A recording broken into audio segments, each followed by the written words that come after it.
Precinct 2 race. The first candidate, sorry about that, Jesse. The first candidate is Jesse Mondragon for Constable Precinct 2. Got some notes as well. Good evening, ladies and gentlemen. My name is Jesse Mondragon. I'm running for Precinct 2 Constable. I moved to Salado about October of last year, and I've since tried to remain active in the community on my time off. I'm running for Constable because I feel I have the experience to lead the office in a new direction. The invaluable experience and knowledge I gained throughout my career makes me an asset not only to the citizens of Precinct 2, but to Bell County as a whole. My law enforcement career started in 2003 when I was hired with the Nueces County Sheriff's Office as a corrections officer. Worked there a couple of years and got bored, so I joined the Army. In 2005 as a combat engineer stationed at Fort Cavazos, back then Fort Hood. Deployed twice to Iraq, once to Afghanistan. I decided to not re-enlist, so I applied with the Killeen Police Department. I was accepted into the Police Academy in 2012. I was assigned to the north side of Killeen, and soon after I was a field training officer for new recruits, teaching them how to do police work. In 2018, my mom was diagnosed with cancer, so I decided to move back home to Corpus Christi to help her out. While back home, I applied to the Nueces County Constable's Office, Precinct 4. While with the Constable's Office, I was assigned to the Nueces County District Attorney's Criminal Interdiction Task Force. On that task force, we patrolled US 77 highway, confiscated thousands of pounds of illegal narcotics, heroin, fentanyl, cocaine, marijuana, you name it, we saw it, along with thousands of dollars of US currency. We also helped Border Patrol, Operation Border Star, detaining and tracking illegal immigrants and smugglers. I want to say maybe a year and a half ago, 2 years ago, my mom's cancer went into remission. Soon after, she was cancer-free, thank God. She knew how much I missed Central Texas, so she gave me the blessing to move back. I applied with Bell County Constable's Office, Precinct 4, which is back in Killeen. That's one of the busiest offices, or probably the busiest office in Bell County. I have a Master Peace Officer's license, which is the highest level of certification a police officer can obtain in the state of Texas. I have a degree in Homeland Security and Emergency Management, currently working on my Bachelor's in Business Management at UT, online. Still counts. I have over 8,000 hours of training logged with the Texas Commission on Law Enforcement Standards and Education. And that's all I really have for myself. I thank you for your time. God bless.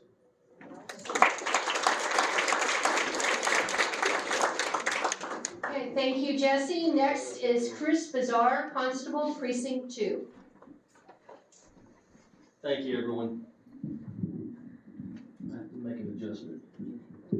Thank you, everyone, for being here tonight. Jesse, thank you. Everyone running for office tonight, thank you as well. My name is Chris Bazar. I am a 25-year Bell County native, been in Salado here for 18 years. Prior to that, I was 20 years successful corporate America as a salesperson for Xerox Corporation. After I left Xerox Corporation, I began a small business here in Salado in 2006. Some of you have patroned me, and that's how I know you today. My experience has been in the corporate world, has been a small business owner. Up until the time I had the idea of I need to move something forward in my own personal soul and give something back that I inherited from my grandfathers, and that is Texas. So that led me to funding myself through Police Academy, because where do I find a niche? I find it in community service. I find it with mentoring young adults, and I find it being obligated to take care of the elder. Those, in my opinion, are the two most vulnerable persons in our communities today. Brought me to the constable's office. After my completion of Police Academy, I was all the way through the recruitment office with Harker Heights PD. Chief Dag asked me a pointed question. He said, Chris, you're at the end of the table. It's me and you now. Yes or no? Where do you want to be in 5 years? I said, Chief, I plan on being the constable of Precinct 2 in Salado. He said, Chris, I gotta X you. I said, I got here. Thank you very much, Chief. Been in the constable's office today under Constable Correa, going on 5 years. First year with that was part-time. In that knowledge that I have gained from that experience has led me to mentoring youth, taking outcries from youth. It's led me to assisting our elderly. It's giving me the opportunity to show the discipline and professionalism inside of our Justice of the Peace Court, which is a reflection of our community in itself. And it brings people back to Salado because of the experiences that they have when they get here. With that said, we have more to talk about, but I want to thank you again for being here. And I want your vote come March 5th. Thank you. Okay, perfect, Chris, thank you so much. We will go around the second round, lightning round kind of thing. Trying to make this like a game show, no, I'm not. Okay, this is a candidate forum, but I did notice that there are some elected officials that stepped in between and weren't to introduce, or there's candidates, I'm looking around, I think there's candidates in the room. So if you did not introduce yourself, if you're a candidate running for office and you did not introduce yourself the first time around, you please raise your hand, because I believe that, yes ma'am, go ahead. Melissa Brown, I'm running for mayor in Colleen. Melissa Brown, running for mayor in Colleen, yes sir. Davis Ford, running for District 55 State Representative. Okay, perfect, yes ma'am. Jillian Bliss here on behalf of Hugh Shine, your current state rep. We'd love to have your vote again for District 55. Okay, perfect, and yes sir? Shane Hodiak, running for Harker Heights City Council. Excellent. Are there any other candidates that have come in? Okay, perfect. Let's go ahead. Do you know what? We have probably, and I'll have everyone stand up. If you are a precinct chair, please stand up. Melissa, you want to sit down? Just Janet? Come on now, Jeff's back there. Okay, I know Dave's around here somewhere. He's still away. Most of precinct chairs are the judges seminar for the Oh, and that's true. We do have a judges training that's happening right now, and that's where our precinct chairs are. Okay, we will go ahead and continue on now that we've gotten all those introductions done. And Janet, go ahead and stand up. Janet is president of Central Texas Republican Women, our sister organization. We love it. We work together. Our friendship and our working together is what has drawn Bell County, I believe, together. So that, and along with Addie, all of us have decided to be on the same page in Bell County, and it's been unifying. So thank you so much. Appreciate that. Okay, well, go ahead. The question is, if elected, what would be your top 3 priorities? And the first is Jay Stapler, District Attorney. All right, I'm back. Thank you, and I'll try to be brief. The things that I think are important, I'll pontificate if anybody wants to hear me talk more about these things. I'm passionate about it, and I'm happy to talk about it later. But right now, I think the DA's office relationship with law enforcement needs to be the best it can be. I think that's number one, the most important thing that we can do. The second thing that would be important to me is how we handle cases. I think that we're not efficiently handling cases in Bell County. I think we've got about a little over 3,500 active cases right now, and I think a little more than half of those, or about half of those, are over a year old. And I feel like justice delayed is justice denied, and we need to move those cases faster. That whole process, I can go off on a long thing, but it's from the beginning where we intake cases, that needs to happen faster and better. Discovery to defense lawyers, that needs to happen faster and better. We need to have a more efficient use of the judicial system that we have, right? Judges have a limited amount of time, and we need to fit as many cases as we can into that time. Then we need to use all the tools in the toolbox to try to effectuate justice in our county. And whether that's a pretrial diversion for somebody that commits a one-time crime, or whether that's using enhancements to get people to plead to crimes that they've committed and to put them to prison. So what we need to do is send the people that need to go to prison sooner, and send the people that need to go to probation sooner. so they're not in our jail, and we're not paying to house them. Right now, we're paying to house inmates all over the state, and it's costing the county a ton of money. You can be tough on crime and still be a good steward of your tax dollars by trying to handle those cases more efficiently. The third prong is part of that, using all the tools in the toolbox as a DA. We need to take care of our veterans. This is a serious veteran community, and we've got a veterans court that's set up to help take veterans out of the judicial system. And not all of them, but most of them, the ones that are affected by combat-related issues that have PTSD, need to be diverted to veterans court. They don't deserve to be locked up with murderers and rapists. They deserve to have the opportunity that the legislature created veterans court for. And so that's one of the tools in the toolbox we can use to get rid of cases out of the judicial system easier. The other tools are using drug-free zone enhancements or other enhancements for repeat offenders to force them to take reasonable plea bargain deals to get them out of our jail and into the prison system sooner than later. So those are the priorities I have: law enforcement, efficient case handling, and taking care of our veterans. So thank you very much.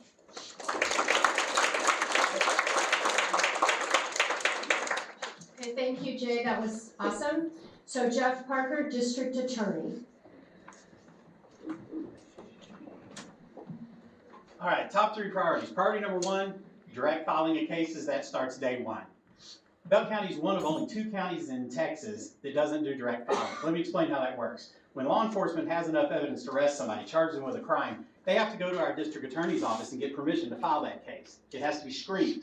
And as part of this process, running for district attorney, I sat down with Sheriff Lane and his administrative staff, and we talked. I think it ended up being 3.5 hours. I've met with the police chiefs for all the major agencies here in Bell County, and what I heard universally from every single one of them was, this is their number 1 priority as well. This screening is an inefficient use of their time. It wastes law enforcement resources, and it is going to change starting day 1 if I'm elected. I asked them, why does the current district attorney have this policy? And again, this is not a slight on Stephanie. This is the current policy under its current administration. And what they told me uniformly was, the district attorney's office just wants to take half the cases and have half the work to do. And I kept hearing this from each agency to the point where I thought, I better look and see if the data supports this accusation, or is this just sour grapes over something? But the Office of Court Administration does publish this data, and based on the population of Bell County, statistically, we are filing half the felony criminal offenses that should be filed. And like the law enforcement officers on the street have told me, that sends a signal to criminals. They know if you come to Bell County and commit crime, you got a 50% chance you're not going to be prosecuted. 50% chance you might. That sends the wrong signal to criminals. If elected, priority number 2 is, we're going to prosecute all crime in Bell County. Not half the crime, all the crime. And then that leads to priority number 3, like Jay talked about, speedier resolution. I looked at the Office of Court Administration data, and it shows that last year in Bell County, felony district cases, less than 7% were resolved within the first 90 days. That's 4 times worse than the state average. And even more concerning, almost half the cases in Bell County, felony criminal cases, take more than a year to resolve. In fact, it's 48% take more than a year, and some take many more years, as I'm sure you're well aware of some of those cases. I talked to Sheriff Lane about this, and he said this is his number 1 concern about managing the jail. Because as Jay mentioned, they've got people that are sitting in jail that shouldn't be in jail. And that's costing us taxpayer dollars. If we had empty jail cells, if those people were out on probation or in prison, wherever they needed to be, we could then rent that space out to the other inefficient counties around us and actually generate some revenue instead of spending all of this money on all of these inmates. So those are my top 3 priorities. I ask you to consider supporting me and voting Jeff Parker for District Attorney. Thank you.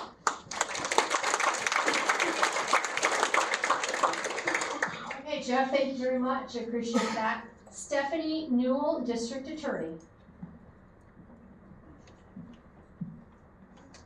All right, so we do have some things in common.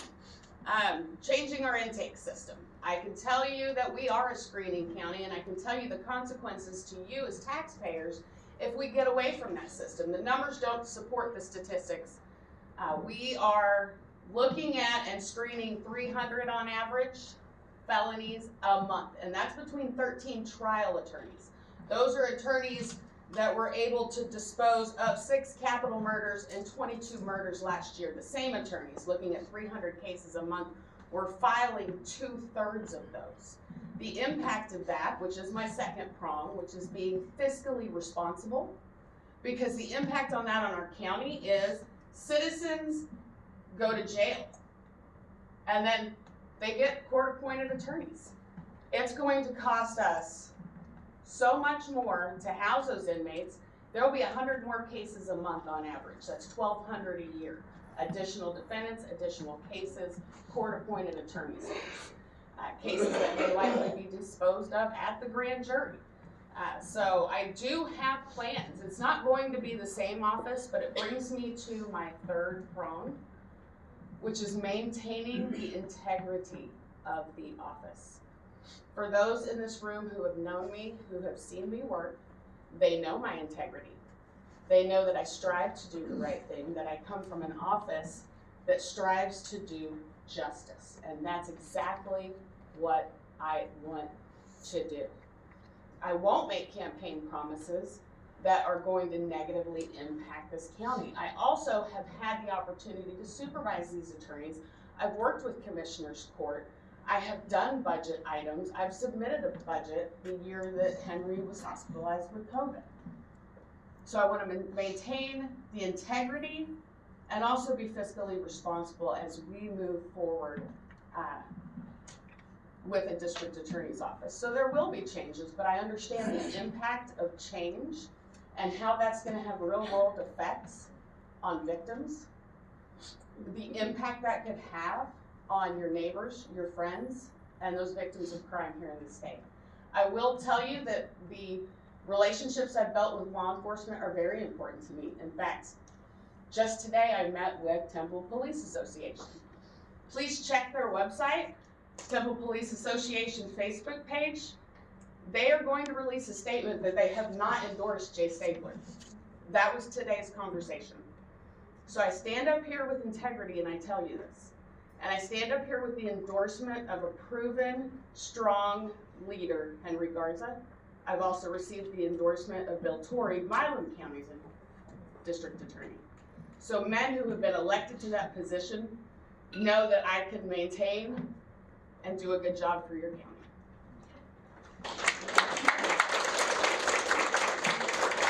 Thank you very much, Stephanie.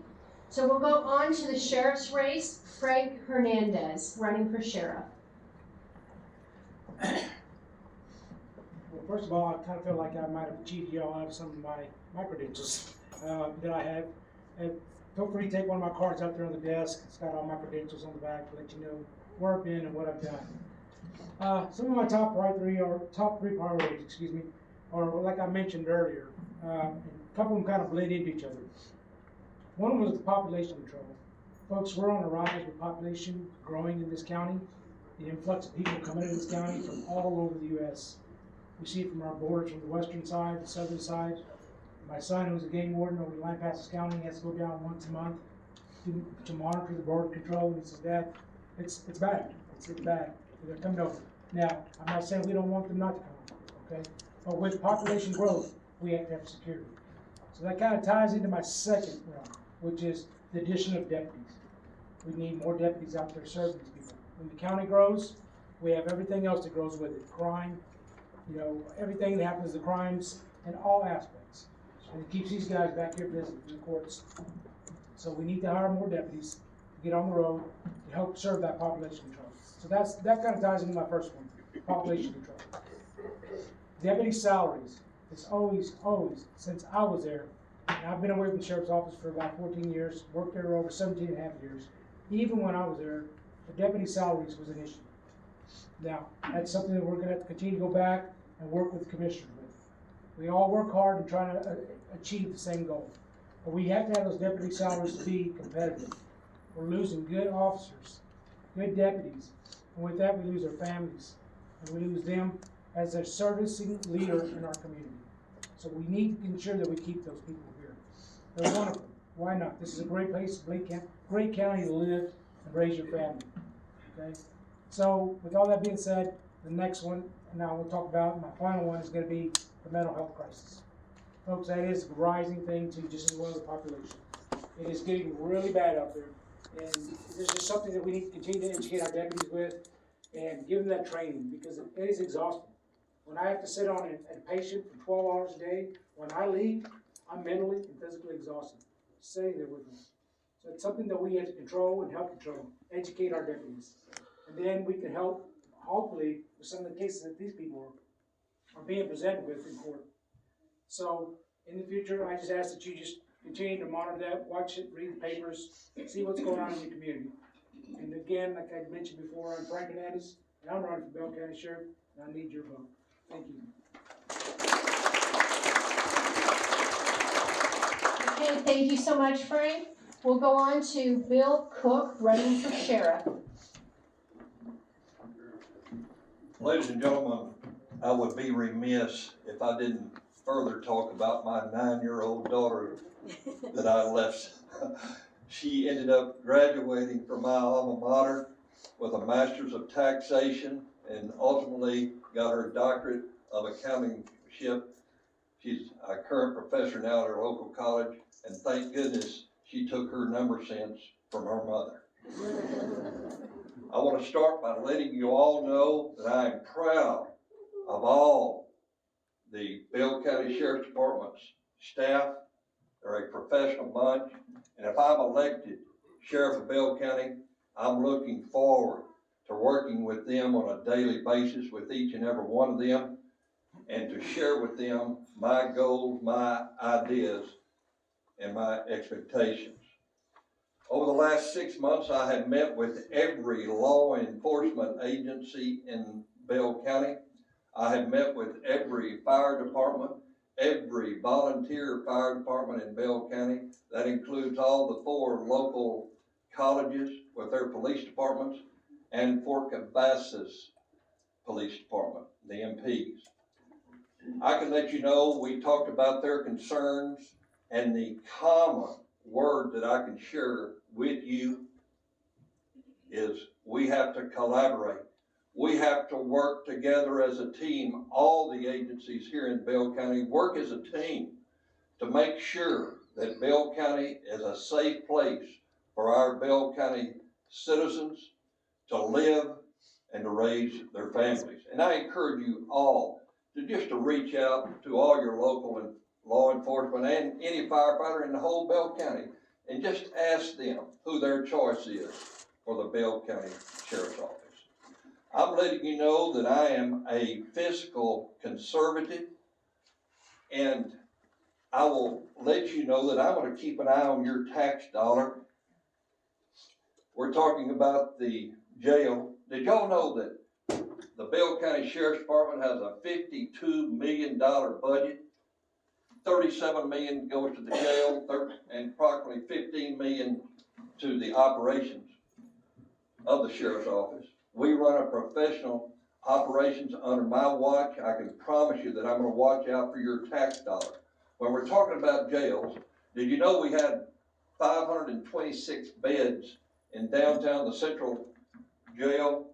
Now we have 850 out on the loop, and when this tower is completed, that's going to add an additional 517 beds, so that's going to be a total of 1,893 beds that we have.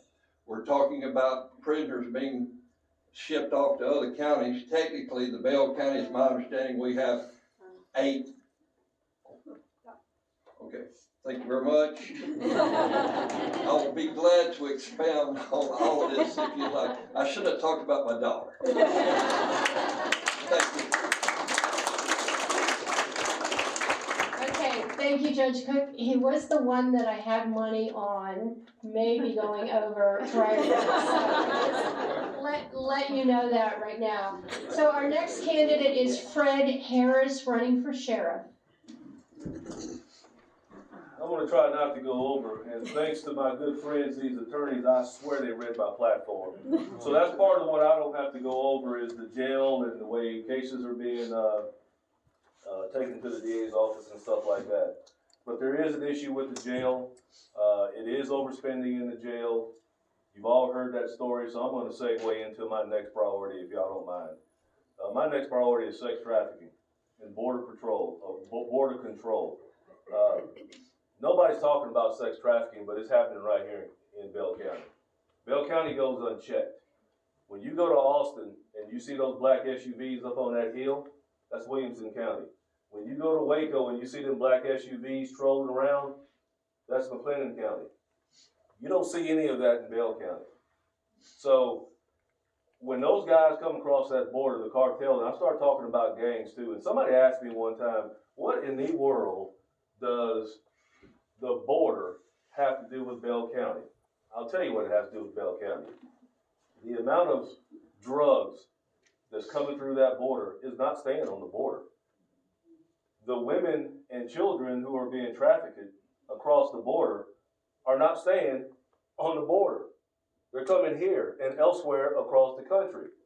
And if we don't have a proactive, modern day law enforcement agency to be able and to have the knowledge and the experience to know how to handle these things, we're going to have 4 more years of the same thing. And I'm just going to be honest with everybody up here. I am not planning on carrying on the same policies and legacies because I don't think they're working very well. We're not safe. You said it correctly. We do not work together as law enforcement agencies. If we have an active shooter in a school right now, that local department will do a great job going in there doing it. Add 5 to that, you have nothing but chaos. There's lots of more things I have to say, but I have 1 more minute. Mental health is a big issue as well. But let's not stop with the people that we arrest. What about the people that come to your house to put handcuffs on you? We really need to be worried about their mental health as well. That needs to be in check. What you don't realize is when you have a CID guy, criminal investigation division guy, who is in child crimes, and they have to present a case of these guys up here, they have to look at child porn before they make sure that the case is okay to even present to them. Who's checking on their health? That's not normal. So we need somebody in modern day police actions and law enforcement to know exactly what's going on and how to do it. And I have not stopped or left law enforcement since 1999, and I understand from beginning to end what this county needs. I'm homegrown, I've been here since 2nd grade, I hadn't left, and I'd like your vote. Thank you very much. Thank you so much, Fred. We'll go on quickly here to Jesse Mondragon, Constable Precinct 2. Well, I have 3 top priorities. I had a lot to choose from. My first priority would be to meet with the current incumbent to get a current state of the office so as to ensure the transition is as smooth as possible.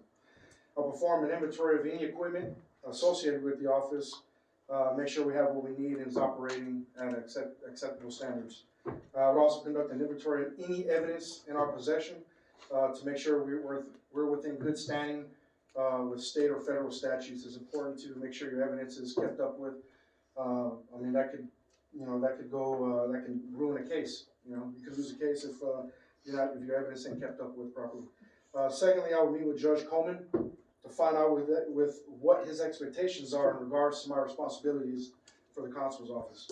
I will gather some ideas on how or if we can make the constable's office more efficient so I can ensure we're providing the best service possible to the citizens of Precinct 2.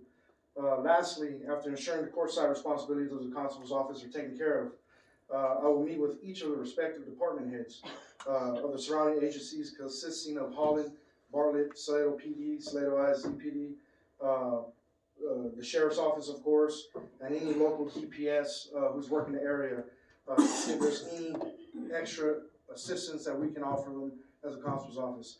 My last department was a full-time constable's office. We didn't only handle civil process, we actually did calls for service as well, and we're 24/7 there.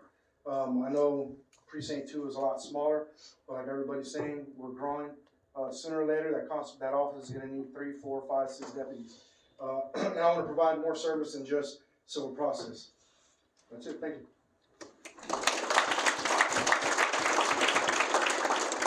Thank you, Jesse. And now our last candidate, Chris Bazar for Constable Precinct 2. Thank you, Brenda. Top priority for me and it's gonna be a continuation of what our charter is for, and that is the security and the utmost right professionalism inside of our Justice of the Peace Court. But to that, I've sat in so many civil cases to where there's not a proper service served.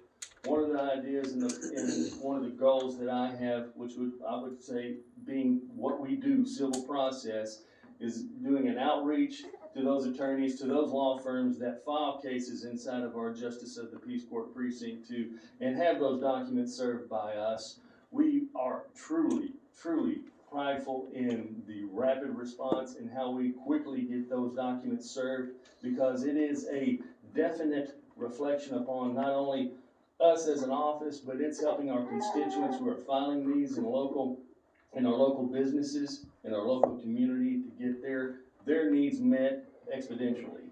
Second to that, Bell County now has a grant writer. We stepped out maybe 3 years ago in trying to do an endeavor into finding some other tactics that we could utilize, perhaps federal and even state grant monies with.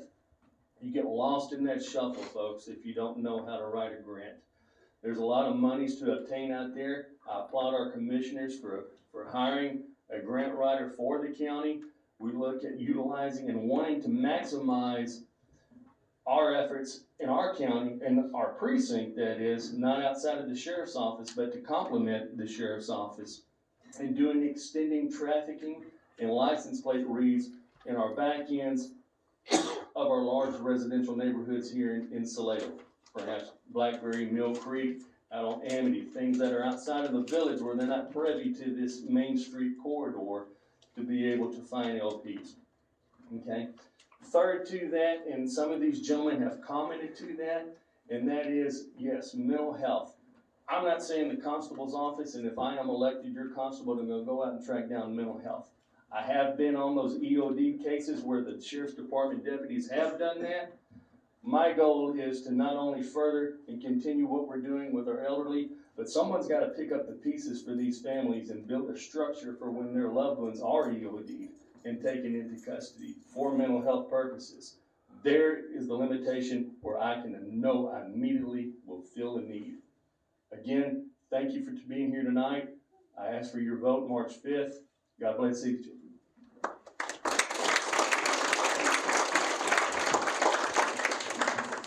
Now